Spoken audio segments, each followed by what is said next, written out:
رسول کریم علیہ السلام کے غلاموں، یہ جو نبی پاک پر درود و سلام ہے نا، یہ جو حضور پر درود و سلام ہے، شیخ مبارک فرماتے ہیں کہ میں حج کرنے کے لیے گیا تو ایک نوجوان کو دیکھا، کوئی ذکر کر رہا تھا، کوئی ذکر کر رہا تھا، پر وہ طواف کے ہر پھیرے میں بھی درود و سلام ہی پڑھ رہا تھا، وہ عرفات میں بھی درود و سلام ہی پڑھ رہا تھا، وہ ہر جگہ درود و سلام پڑھ رہا تھا۔ میں نے اسے کہا کہ بیٹے تو کوئی اور وظیفہ کیوں نہیں پڑھتا؟ تو کہنے لگا میرا تجربہ کہتا ہے کہ سارے اذکار ہی اچھے ہیں پر درود و سلام کی کیا ہی بات ہے۔ میرا تجربہ کہتا ہے، تجربہ میں نے آزمایا ہوا ہے، آزمائی بات ہے۔ کہا وہ کس طرح؟ تو کہنے لگا میرے حج کے سفر میں میرے والد کا انتقال ہو گیا تھا،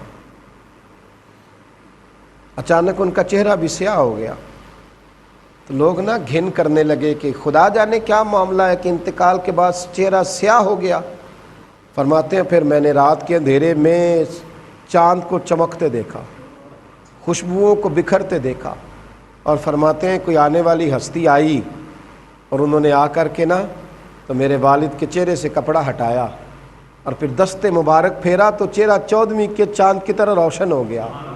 فرماتے ہیں وہ کریم جانے لگے تو میں قدموں سے لپٹ گیا، میں نے کہا محبوب بتائیں تو صحیح یہ ماجرا کیا ہے؟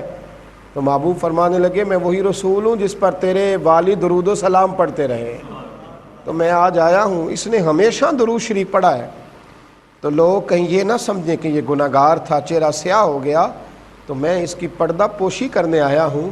فرمانے لگے میرے والد درود و سلام پڑھتے تھے تو رب نے یہ درجہ دیا، میرا بھی وظیفہ ہے، میں صبح بھی درود پڑھتا ہوں، میں شام بھی درود پڑھتا ہوں۔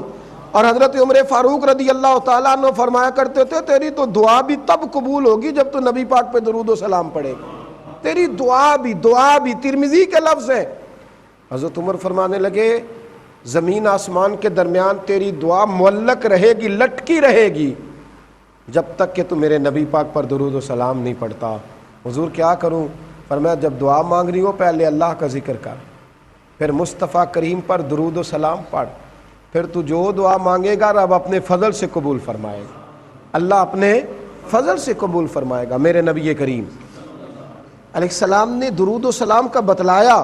ایک صحابی نے عرض کی حضور مسجد میں کیسے داخل ہونا ہے؟ فرمایا مسجد میں جب داخل ہونا تو پہلے مسجد میں داخل ہونے کی دعا پڑھنا، پھر اپنے نبی پہ درود و سلام پڑھنا۔ حضور نکلنا کیسے ہے؟ پہلے باہر نکلنا تو پہلے دعا پڑھنا، پھر اپنے نبی پہ درود و سلام پڑھنا۔ ایک نے عرض کی حضور اذان ہو رہی ہو تو کیا کروں؟ تو حضور نے فرمایا اذان کے کلمات کا جواب دے اور پھر اپنے نبی پہ درود و سلام پڑھ، پھر اپنے محبوب پر۔ اور امام قرطبی نے لکھا ہے ایک نے آ کے عرض کی یا رسول اللہ صلی اللہ علیہ وسلم گھر میں غربت بڑی ہے۔ حضور نے فرمایا جب بھی گھر جانا 3 دفعہ سورہ اخلاص پڑھ اور اپنے گھر والوں کو سلام کہہ، اللہ تیری غربتیں دور کر دے گا۔ عرض کی یا رسول اللہ صلی اللہ علیہ وسلم چھوٹی سی فیملی ہے، کئی دفعہ گھر میں کوئی بھی نہیں ہوتا، پھر کیا کروں؟ آپ نے کہا ہے گھر والوں کو سلام کہنا ہے، سورہ اخلاص پڑھنی ہے۔ تو حضور نے فرمایا جب گھر میں کوئی نہ ہو تو سورہ اخلاص پڑھنا اور اپنے نبی پہ درود و سلام پڑھنا۔